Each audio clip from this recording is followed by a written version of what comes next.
தினமும் 10,000 பேர் வட மாநிலத்திலேருந்து தமிழ்நாட்டுக்கு வரான்.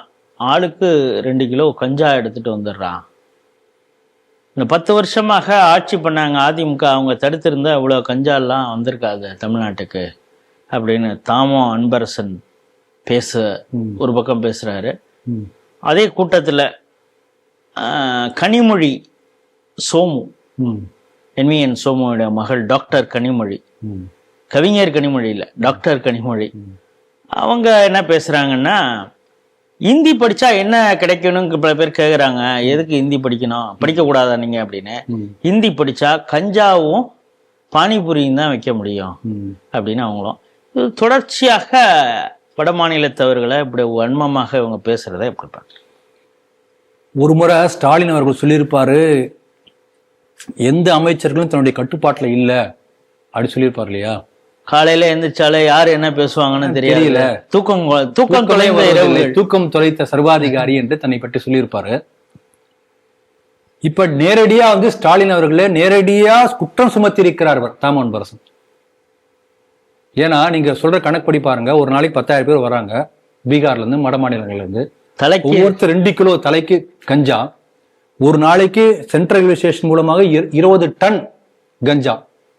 அப்ப எத்தனை லாரி கஞ்சா பாருங்க, அவ்வளோ கஞ்சா வருது. அது வருது என்பது தாமோ அன்பரசனுக்கு தெரிஞ்சிருக்கு, ஸ்டாலினுக்கு தெரியல. அவர் கேட்கக்கூடிய காவல்துறைக்கு தெரியல. அப்படின்னா நேரடியாக முதலமைச்சரை எதிர்க்கக்கூடிய தைரியம் அவருக்கு இருந்திருக்கிறது. அப்படி எடுத்துக்கலாமா? நம்ம மாசுவும் கூட சொன்னாரு, அவரையும் சொன்னாரு, நம்ம சர்வாதிகாரி ஸ்டாலின் சொன்னாரு அந்த மாதிரி கஞ்சா அப்படி ஒண்ணும் கிடையாதுன்னாரு. மாசு சொன்னாரு. அப்ப இவங்களுக்கெல்லாம் தெரியாம இவங்க கண்ணுப்பட்டு இப்படி தெரிஞ்சிருக்கிறது என்பது நாம யோசிக்கணும். ஆகவே நான் எதற்கு சொல்ல வரேன்னா, எந்த அளவுக்கு ஒரு போலியான ஆதாரமற்ற குற்றச்சாட்டை ஒரு வட மாநில தொழிலாளர்கள் மேல சுமத்தி ஒரு கலவரத்தை, ஒரு பிரிவினை, ஒரு சண்டை ஏற்படுத்தணும். நமக்கு இன்னொரு விஷயம் இல்லை, இந்த 10,000 பேர் டெய்லி வராங்கன்னா அந்த கணக்கு நம்ம போட்டோம்னா எங்கேயோ போகுது. இவங்க எல்லாரும் டீ கடையிலையும் பானிபூரி விற்கிறதுக்காக மட்டும் வராங்களாங்கிற ஒரு கேள்வி இருக்குல்ல. இல்ல, அது ஒரு பக்கம் இருக்கிறது. இன்றைக்கு தமிழகத்தை பொறுத்தவரை நீங்க பாத்தீங்கன்னா, கிராமப்புறங்கள்ல போனீங்கன்னா வேலையில்லா திண்டாட்டம் இல்ல,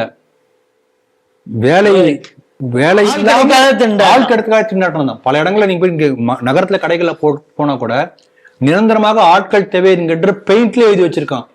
ஆள் கிடைக்கிறது இல்ல. ஆனா இவ்வளவு ஆள் என்ன பண்றான்னா, எல்லாம் மப்பு அடிச்சுட்டு, சாராயம் அடிச்சுட்டு, சரக்கு அடிச்சுட்டு மல்லாக்க படுத்து கிடக்குறான். டவுன்லயும் சரி, கிராமத்துலயும் சரி. ஒரு 30-40 பேர் ஒவ்வொரு கிராமத்துல போனா சும்மா விளையாடிட்டு குடிச்சிட்டு கிடப்பான்.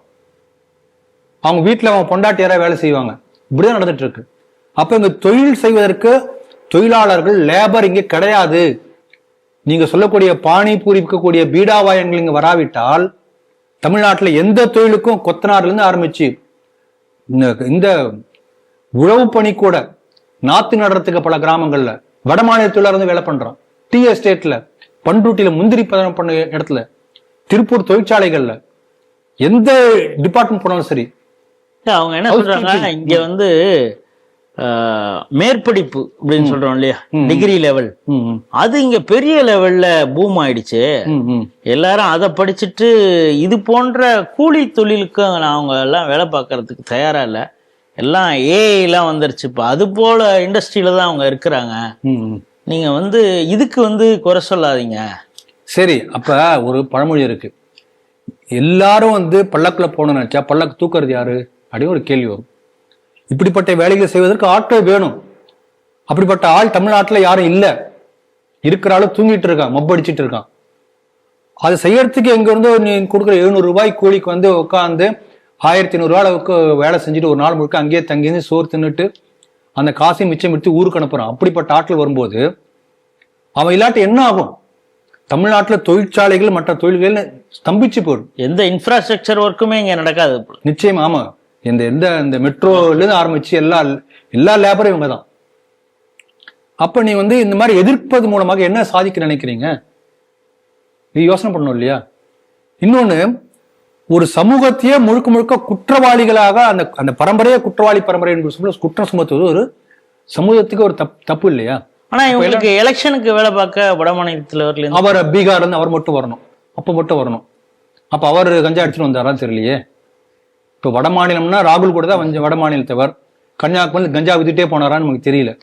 ஜோடோ யாத்திரையை சொல்லி ஜோடோ யாத்திரைகள். ஆமா, பொதுவாக தான் சொல்ல வட மாநிலத்தவர்னு. அதனால இப்படி குற்றம் சுமத்துவதன் மூலமாக ஒரு பிரிவினை மனப்பான்மை ஏற்படுத்த முயற்சி செய்கிறார்கள். ஏன்னா திமுக ஆரம்பத்துல பாத்தீங்கன்னா முதல்ல வந்தது எப்படி வந்தது, ஹிந்தி அரக்கி ஒழிகன்னு சொல்லி ஹிந்தி எதிர்ப்புல தான் முதல்ல வராங்க. அதுல பல பேர் துணி விட்டு தற்கொலை செய்ய தூண்டி தீக்குளிக்க வைத்து அந்த பிணத்தை வைத்து பிண அரசியல் செய்ய திமுக வந்தது. அப்புறம் ஆரிய திராவிடன், பிராமண எதிர்ப்பு, மேல் ஜாதி கீழ் ஜாதி, மொழி அரசியல், இப்படி பிரித்து பிரிவினை பேசி மட்டும்தான் திமுக இதுவரைக்கும் ஆட்சிக்கு வந்திருக்கிறது. இப்ப திருப்பி அதை கையில் எடுத்திருக்காங்க. அந்த பிராமண எதிர்ப்புலாம் இப்ப அந்த அளவுக்கு செல்ஃப் எடுக்கல. சரி, பீகாரியை எதிர்ப்போம், வட மாநிலத்தை எதிர்ப்போம், அப்படி பிரிவினை பேச ஆரம்பித்திருக்கிறார்கள். ஏன்னா இவங்க நிர்வாக திறமை இல்ல, சாதனைகளை கேட்டு ஓட்டு வாங்கக்கூடிய திராணி இல்ல, உண்மை இல்லையே. ஆகவே இதை போன்ற பேச்சுக்கள், பிரிவினைவாத இந்த முழக்கங்கள் இன்னும் தேர்தல் நெருங்க அதிகமாகக்கூடிய வாய்ப்புகள் இருக்கின்றன. மக்கள் பார்த்து கொண்டிருக்கிறார்கள். மக்கள் நீங்க சொல்ல யாரும் ஏற்க தயாரா இல்லை. என்ன சின்ன உதாரணம் சொல்றேன். நான் ஒரு கடைக்கு போயிருந்தேங்க, ஒரு மளிகை கடை வீட்டு பக்கத்துல. அந்த மளிகை கடைக்காரருக்கு ஹிந்தியில ஒரு எழுத்து கூட தெரியாது. அங்க இதே போல நீங்க சொல்லக்கூடிய வடக்கன்ஸ் தான் வந்திருக்கான். அவன் ஏதோ வேலைக்கு வந்திருக்கான், கூலி அங்க ஏதோ வாங்கி அரிசி பருப்பு வாங்க வந்திருக்கான். அவனுக்கு தமிழ் கொஞ்சம் கூட தெரியாது, இங்கிலீஷும் தெரியாது. இவன் ஏதோ பேசுறான், அவன் ஒவ்வொன்றா எடுத்து காமிக்கிறான், அவன் ஏதோ சொல்றான். இது நடந்துட்டு இருக்கு. 6 மாசம் கழிச்சு நான் பாக்குறேன், இதே அளவரா அந்த கடைக்காரன் இருக்கான். இவன் கொஞ்சம் ஹிந்தி தெரிஞ்சுக்கிறான், அவன் கொஞ்சம் தமிழ் தெரிஞ்சுக்கிறான். யாரும் சண்டை போடல. அப்ப 2 பேருமே கத்துக்கிறாங்க, வாழ பழகி கொள்கிறாங்க. இதான் நடந்துட்டு இருக்கு. ஆகவே நீங்கள் பிரிவினை பேசி அரசியலுக்காக எப்படி நாட்டை பிளக்க நினைத்தாலும் மக்கள் ஒற்றுமையாக வாழ்ந்து கொண்டுதான் இருக்கிறார்கள் என்பதை திமுக நினைவில் கொள்ள வேண்டும்.